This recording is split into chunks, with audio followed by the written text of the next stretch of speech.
masih di Islam itu Indah. Dan untuk jamaah yang baru bergabung hari ini kita sedang membahas tema merahasiakan demi meraih mimpi. Masya Allah, di segmen sebelumnya udah dibahas ya sama guru-guru kita. Untuk bisa mengorbankan mimpi kadang kita harus dibelokin tuh sama Allah. Tapi biasanya kita dapat pahala, berguguran dosa-dosanya. Masya Allah, kita akan lanjutkan pembahasan kita. Saya mau panggilkan dulu guru kita, Ustadz Syam. Iya, mohon izin guru, nanya lagi nih. Kayaknya tuh zaman sekarang susah banget ya di era sosial media untuk merahasiakan mimpi atau resolusi kita gitu. Betul. Ya. Dikit-dikit pasti pengennya upload atau ngasih tahu, wah bentar lagi saya nih jadi ini jadi itu gitu ya. Tapi nggak sedikit juga yang ekspektasinya nggak sesuai realita. Nah, kenapa sih Islam mengajarkan kita supaya tidak boleh gitu, maksudnya tidak dianjurkan untuk selalu menceritakan kepada orang lain atau selain orang tua, siapa sih kira-kira orang yang boleh gitu diceritakan tentang mimpi selain kita? Selain orang tua? Iya. Baik. Mohon penjelasannya silakan guru. Tapi guru-guru kami dimuliakan Allah Subhanahu wa taala, jamaah di studio dan jamaah di rumah. Al-Qur'an surah At-Taubah ayat 105. A'udzu billahi minasy syaithanir rajim.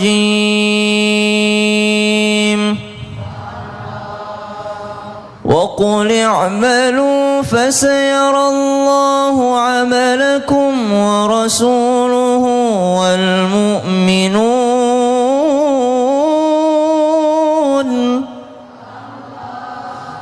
وستردون إلى عالم الغيب والشهادة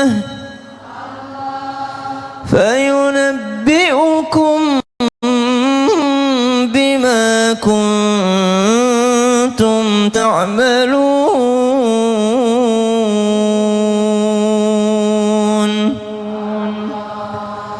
Manusia makhluk sosial yang tidak mungkin tidak bercerita terhadap orang lain. Senantiasa kita ingin ada lawan bicara. Akan tetapi di dalam ajaran Islam ternyata banyak nasihat daripada Nabi kita, dari para sahabat Nabi dan juga dari para ulama kita. Misal contoh sahabat Nabi Sayyidina Abu Bakar As-Siddiq radhiyallahu anhu warda. Beliau sepeninggal Nabi SAW senantiasa keluar masjid itu ambil kerikil, lalu kerikil tersebut digigit sama Sayyidina Abu Bakar As-Siddiq radhiyallahu anhu. Dibuka kerikil itu ketika makan, kemudian ketika tidur. Ditanyakan, kenapa engkau melakukan hal tersebut? Engkau hanya membuka kerikil ini hanya ketika untuk berbicara sesuatu yang sangat penting. Maka ternyata jawabannya, supaya saya enggak terlalu banyak bicara. Subhanallah. Jamaah di sini kalau mau mencontoh Sayyidina Abu Bakar As-Siddiq enggak usah pakai kerikil jamaah. Keluar dari sini ada nasi kotak, ada cemilannya, itu aja yang digigit. Kenapa ibu ini? Kenapa ndak mau banyak ngomong, takut ngomongin orang? Ternyata dalam lisan ini banyak kesalahan, banyak pertanggungjawaban nanti di akhirat. Itulah kenapa dalam Islam ternyata diam itu adalah sebuah kebaikan. Kemudian yang kedua, kenapa lagi? Imam Al-Ghazali pernah mengingatkan, janganlah engkau membesar-besarkan lisanmu, jangan sampai itu bisa merusak urusanmu. Ternyata bisa jadi merusak apa yang kita sudah rencanakan dikarenakan besarnya lisan atau besarnya dari pada omongan kita. Omongan yang besar itu, hajat yang besar itu sampaikan halnya kepada Allah Subhanahu wa taala di dalam doa-doa kita. Kenapa kita tidak boleh terlalu banyak bercerita kepada orang lain? Karena orang yang sibuk bercerita sama manusia kadang-kala lupa bercerita kepada Allah Subhanahu wa taala. Sibuk dia di sosial media upload, tolong doakan, tolong doakan. Dia nungguin apa? Bukan nungguin dia berdoa kepada Allah, nungguin like-nya. Nungguin orang komen. Kalau nggak ada yang komen sakit hati jadinya. Kenapa nggak ada yang bantuin saya ya? Kenapa nggak ada yang komen? Kenapa nggak ada yang like? Lupa dia minta sama Allah Subhanahu wa taala. Pertanyaan selanjutnya, lalu kepada siapa saja kita boleh menceritakan selain kepada orang tua? Tentu saja ceritakan kepada pasangan, tentu saja ceritakan kepada guru. Kenapa kepada guru, kepada para ulama? Mereka ini adalah ahli istikharah. Mereka ini ahli minta petunjuk kepada Allah Subhanahu wa taala. Senantiasa kami diajarkan, jikalau engkau hendak melangkah ke sebuah langkah yang sangat besar ataupun langkah biasa, maka tanya kepada ulama. Kenapa? Mereka ini tiap malam istikharahnya. Jadi kalau kita tanya, nggak mungkin dia menjawab pakai nafsu. Mereka menjawab sesuai apa yang diinginkan oleh Allah Subhanahu wa taala. Masya Allah. Saya jadi ingat Ustaz Syam waktu mau nikah, istikharahnya minta sama Ustaz Maulana juga. Minta Ustaz Maulana, Ustaz Abi Maki, guru-guru kita saya mintain. Kenapa? Karena saya tahu mereka nggak pakai nafsu jawabnya. Waduh, Masya Allah, gitu. dipraktekkan ya. Terima kasih guruku Ustaz Syam, boleh tepuk tangan dulu dong Bu. Masya Allah, Alhamdulillah. Benar juga ya kalau kita nanya sama orang berilmu itu insya Allah diberikan rekomendasi solusi yang terbaik. Masya Allah, amin amin ya Allah ya Rabbal Alamin. Baik jamaah, saya akan kasih kesempatan lagi nih. Kira-kira masih ada nggak yang mau bertanya? Coba angkat tangannya Bu. Waduh, masih banyak ternyata ini semuanya masih mau pada nanya. Ya udah deh kalau gitu kita masuk dulu ke dalam segmen Tanya Dong Ustadz. Kami semua tanya dong Ustadz. Baik, saya tadi sudah pilih nih yang angkat tangannya paling tinggi. Saya akan kasih kesempatan buat Ibu. Yang di atas dulu, Ibu silakan. Namanya siapa, dari mana? Assalamualaikum warahmatullahi wabarakatuh. Waalaikumsalam warahmatullahi wabarakatuh. Memperkenalkan saya Ibu Wiwi dari Cimanglid, Kasomalang, Kabupaten Subang. Baik, boleh tepuk tangan dulu dong Bu. Siap, silakan Ibu pertanyaannya. Tanya dong Ustadz. Iya. Ustadz mau bertanya nih ke Ustadz. Kan. Siapa? Silakan. Ustadz Ahmad Kan. Baik, Ahmad Kan. siap. Emang Ustadz Bu, tadi Ibu bilang Ustadz kan? Iya Ustadz. Ustadz Ahmad Kan, memang Ustadz Ustadz Ahmad Kan kayak sarukan gitu kan ada kannya di belakang. Silakan Ibu. Memimpikan ingin mempunyai keturunan tapi belum terwujudkan. Jika memiliki impian yang seperti itu, apakah harus dirahasiakan? Oh, Begitu? baik. Terima kasih. Mohon Dijawab ya. Baik Ibu. jawabannya Pak Ustadz. Baik. Assalamualaikum warahmatullahi wabarakatuh. Waalaikumsalam warahmatullahi wabarakatuh. Baik, ini perihal keturunan nih Ustadz Ahmad Kan. Iya, pertanyaannya semua kan semua. Mohon dijawab Ustadz. Jamaah Islam itu indah yang dirahmati oleh Allah Subhanahu wa taala.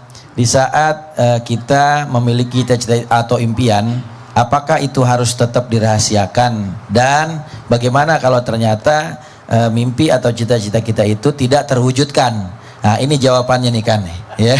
Kan semua nih kayaknya. Jamaah Islam itu indah yang dirahmati oleh Allah Subhanahu wa taala.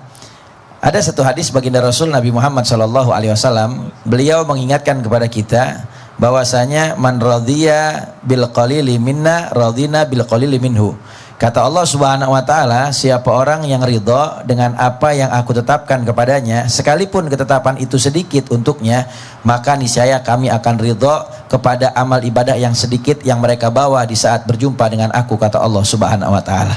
Dari hadis ini kita bisa ambil pelajaran bahwasanya kalau kita ridho dengan apa yang Allah tetapkan buat kita, maka niscaya nanti Allah juga akan meridhoi amal kita. Sekalipun kita sadar bahwa kita tidak banyak amal, kita tidak banyak ibadah kita, tetapi di saat kita ridho dengan apa yang Allah tetapkan, Allah juga akan ridho kepada kita. Contoh, di saat kita pengen punya mimpi agar dikaruniai keturunan, tapi ternyata tidak diwujudkan oleh Allah Subhanahu wa taala. Apa yang harus kita lakukan? Yang pertama, baik sangka kepada Allah Subhanahu wa taala. Jangan sampai kita buruk sangka. Kenapa? Karena Allah katakan dalam hadis qudsi, ana inda husnu abdi bi. In khairan fa khairun wa in syarran fa syarrun. Sesungguhnya saya bersama prasangka hamba saya, kata Allah. Kalau dia prasangka baik, aku kasih yang baik. Kalau dia prasangka yang buruk, aku kasih yang buruk. Kalau kita baik sangka sama Allah, memang belum waktunya aja. Ntar juga Allah kasih keturunan, maka itu baik. Tapi kalau sekiranya kita buruk sangka, nanti yang ada benar-benar nggak dikasih sama Allah Subhanahu wa taala. Lalu kemudian setelah itu, kita harus selalu senantiasa berikhtiar dengan cara datang konsultasi kepada dokter kandungan yang ahli di bidangnya, atau kita melakukan hubungan dengan istri di waktu-waktu istri itu yang subur setelah suci daripada haid, atau juga kita selalu senantiasa berikhtiar dengan ikhtiar-ikhtiar yang dilakukan secara jalur-jalur orang tua kita. Biasanya orang tua suka ngingetin, ya coba datang ke memang orang yang ahli di dalam memijit kandungan, mungkin aja ada sesuatu yang tidak benar pada kandungannya. Atau juga bisa jadi juga biasanya orang tua bilang, ya coba banyakin minum perasan tebu. Biasanya itu juga mujarab untuk mempercepat punya keturunan.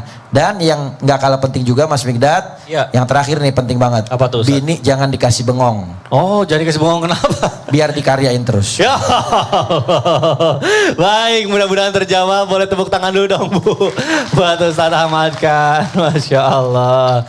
Baik, saya akan kasih kesempatan lagi. Yang mau bertanya boleh angkat tangannya Bu, yang tinggi Bu.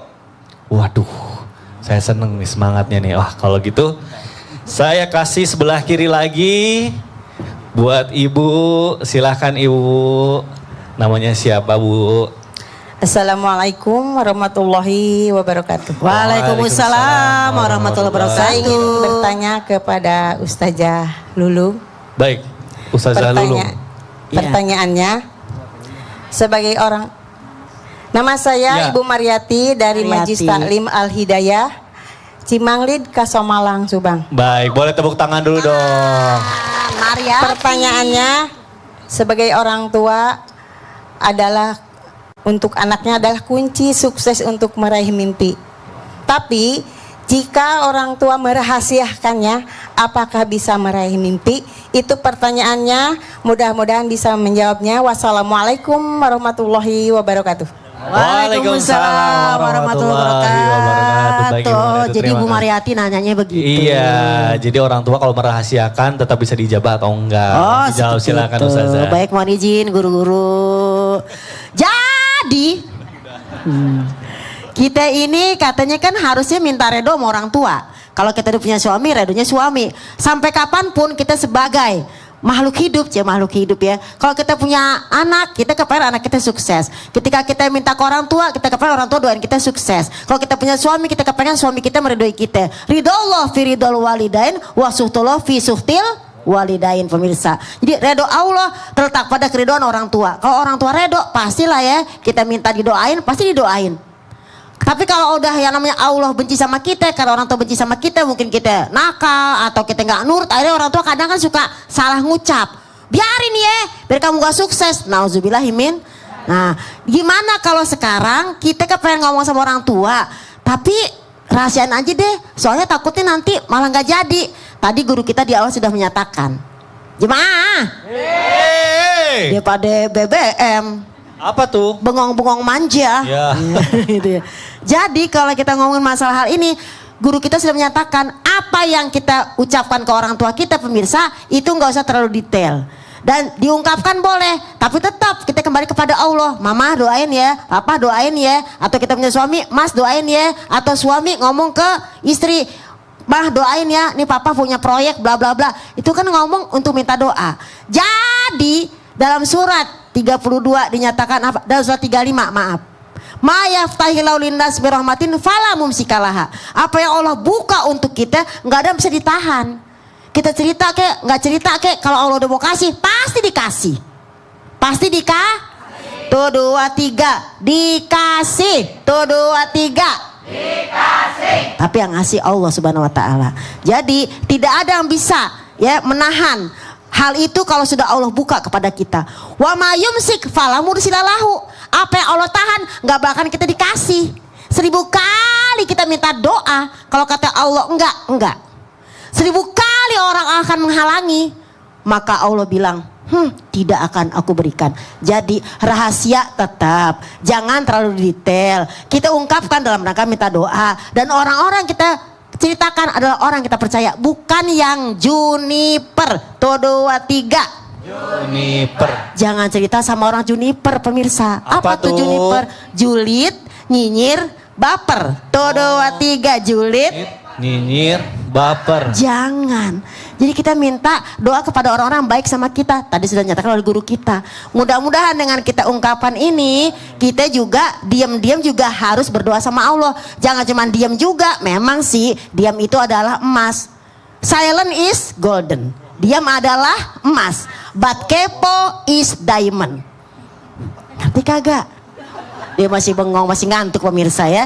Jadi kita mudah-mudahan diberikan kekuasaan oleh Allah, yaitu dapat merahasiakan, dapat mendiamkan, tapi di hati tetap berdoa. Kenapa? Yang main adalah hati. Jika hatimu berdoa kepada Allah, Allah Maha tahu tentang hatimu.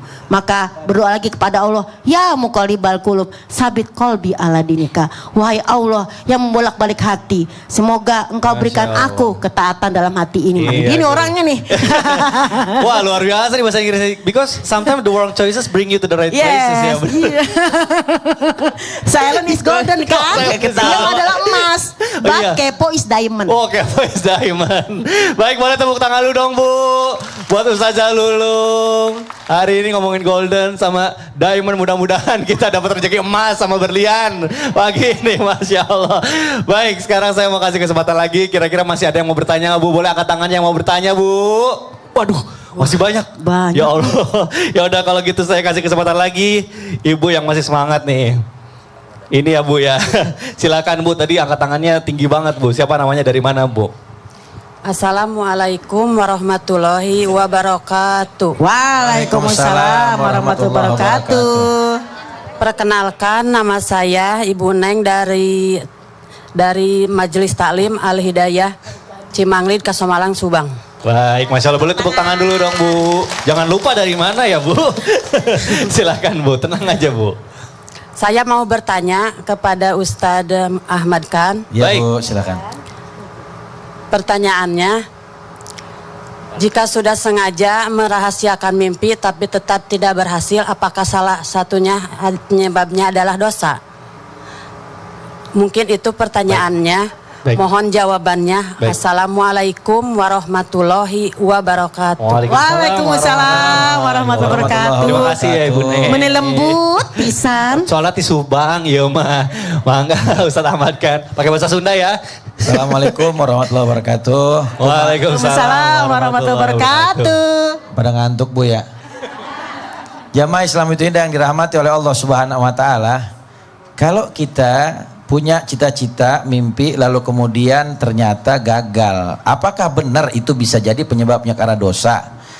Di dalam satu hadis yang diriwayatkan oleh Imam Ahmad, baginda Rasul Nabi Muhammad SAW, beliau bersabda, Innal abda la yuhramu rizqa bidzambi yusibuhu. Kata Nabi Muhammad, sesungguhnya seorang hamba Allah Subhanahu wa taala terkadang dia itu terhalang untuk mendapatkan rezekinya disebabkan karena perbuatan dosa yang dia lakukan. Maka mimpi, cita-cita, keinginan atau hajat itu adalah rezeki dari Allah Subhanahu wa taala. Dan terkadang rezeki itu bisa tertunda, rezeki itu bisa terhalang, dan salah satu penyebabnya kata baginda Rasul Nabi Muhammad bisa jadi karena perbuatan dosa yang kita kerjakan. Contoh misalnya pengen punya jodoh. Jodoh itu kan bagian rezeki. Gimana mau dapat jodoh kalau masih doyan pacaran? Gimana mau dapat jodoh kalau seandainya masih demen maksiat? Maka tinggalkan sesuatu yang haram, jauhkan perbuatan yang dilarang oleh Allah Subhanahu wa taala, perbaiki diri kita, nanti Allah Subhanahu wa taala akan datangkan jodoh yang terbaik buat kita. Makanya saya pesan buat jamaah di rumah yang lagi pacaran atau yang masih berhubungan sama pacarnya, putusin. Ya, gimana mau dapat jodoh? Ya, nggak boleh melakukan perbuatan yang haram, maka nggak akan datang nanti jodoh kita. Tapi perbaiki diri kita, lalu kemudian dekatkan diri kepada Allah, nanti Allah datangkan jodoh kepada kita. Sama halnya dengan rezeki, begitu yang lain. Misal kita punya cita-cita, kita punya keinginan satu hal, satu hajat, misalnya kita kepengen jadi orang yang sukses, tapi ternyata kita masih melakukan hal-hal yang keji. Kita masih melakukan hal-hal yang kotor dengan cara mungkin kita melakukan suap, sogok menyogok, atau mungkin dengan cara-cara yang haram. Gimana mau sampai sukses? Ya, kalau dia itu lewat jalur-jalur yang tidak benar. Maka lakukanlah hal yang baik juga dengan cara yang baik. Jangan kita melakukan sesuatu yang baik dengan cara yang buruk, maka tidak akan mendapatkan ridho dari Allah Subhanahu wa taala, nggak dapat restunya Allah Subhanahu wa taala. Biasanya kalau sesuatu yang dipaksakan itu akan bersifat sementara, tetapi sesuatu yang dibiarkan berproses maka itu akan langgeng dan bertahan di dalam waktu yang lama. Wah, Masya Allah. Jadi nggak ada sesuatu yang instan ya? Nggak ada, semua kecuali proses. mie. Betul. Jadi bagus juga kalau misalnya mimpi kita belum terwujud, kita bermuasabah gitu. Muasabah kepada diri. Iya, bisa Apa jadi salahnya? dosa-dosa kita di masa lalu yang menghalanginya. Masya Allah, bagus juga pertanyaannya. Terima kasih jawabannya guruku Ustadz Ahmad Khan. Boleh tepuk tangan dulu dong Bu. Sudah 3 penanya, sekarang saya akan kasih satu lagi nih. Siapa yang masih mau bertanya boleh angkat tangannya Bu, yang tinggi Bu. Wah, Masya Allah, semangatnya luar biasa. Ini Yang mana tuh? yang paling junior nih. Bu, silakan Bu. Namanya Bu, siapa, dari mana? Bismillahirrahmanirrahim. Assalamualaikum warahmatullahi wabarakatuh. Waalaikumsalam warahmatullahi wabarakatuh. Saya memperkenalkan diri. Iya. Nama Ratu Erina dari Masjid Taklim Al Hidayah Kasomalang Subang. Boleh Ya. tepuk tangannya. Mangga Ibu. Saya mau bertanya ke Ustadz Sam. Ustadz Iya, Syam. Ibu. Bagaimana jika kita mengetahui, mencoba, bagaimana kalau menyikapi seseorang mencoba merahasiakan mimpinya? Apa boleh kita sebagai teman atau keluarga boleh menyikapi, membantunya gitu? Oh, baik. Ibu ini banyak banget yang mau disikapi kayaknya Ibu. Menyikapi mulu dari tadi itu. Bagaimana gitu ya, boleh nggak membantu gitu mewujudkan membantu, mimpinya iya. misalnya karena sayang juga. Betul. Baik Ibu hatur nuhun, terima kasih. Assalamualaikum warahmatullahi wabarakatuh. Waalaikumsalam warahmatullahi wabarakatuh. Intinya Ibu mau membantu. Mau membantu boleh Tapi nggak? orang itu merahasiakan. Betul. Mohon dijawab Tapi silakan. guru-guruku, jamaah di studio, jamaah di rumah, Al-Quran surah Al-Ma'idah ayat 2. A'udzu billahi minasy syaithanir rajim. Ya ayyuhalladzina amanu la tuhillu sya'airallahi walasy-syahral harama walal hadi ولا الشهر الحرام ولا الهدي ولا القلائد ولا آمين البيت الحرام ولا آمين البيت الحرام يبتغون فضلا من ربهم ورضوانا وإذا حللتم فاصطادوا ولا يجرمنكم شنآن قوم أن صدوكم عن المسجد الحرام أن تعتدوا وتعاونوا على البر والتقوى ولا تعاونوا على الإثم والعدوان واتقوا الله إن الله شديد العقاب.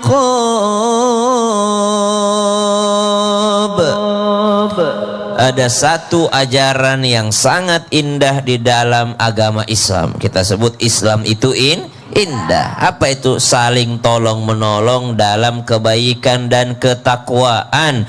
Islam, orang beriman itu bagaikan satu tubuh. Kalau satu yang sakit, yang lain merasakannya. Atau ada bagian tubuh yang gatal, sebelah kanan yang gatal, yang kiri menggaruknya. Saling membantu satu dengan yang lainnya. Itu adalah ajaran yang sangat utama di dalam agama kita. Maka, jikalau kita mengetahui ada saudara kita yang membutuhkan pertolongan, maka wajiblah kita untuk senantiasa memberikan pertolongan sesuai dengan kemampuan kita. Bagaimana kalau dia merahasiakannya? Ya kita juga terbatas sebagai manusia. Kalau kita tidak tahu maka tidak mengapa. Tapi kalau kapan kita tahu orang ini butuh pertolongan dan kita mampu menolongnya, lalu kita tidak menolongnya, maka hati-hati bisa jadi kita berdosa di hadapan Allah Subhanahu wa taala. Ada tetangga kita tahu dia miskin, susah makannya segala macam, maka wajib kita membantunya jikalau kita ada kemampuan. Baik, terima kasih guru. Sama-sama Mas Mikdad. Mudah-mudahan terjawab ya Ibu. Boleh tepuk tangannya dulu dong Bu. Alhamdulillah, Masya Allah. Baik untuk jamaah, jangan kemana-mana karena setelah yang satu ini kita akan kembali lagi tentang mengapa harus dirahasiakan demi meraih mimpi. Tetap di Islam itu indah. Jamaah, oh jamaah. Alhamdulillah. Alhamdulillah.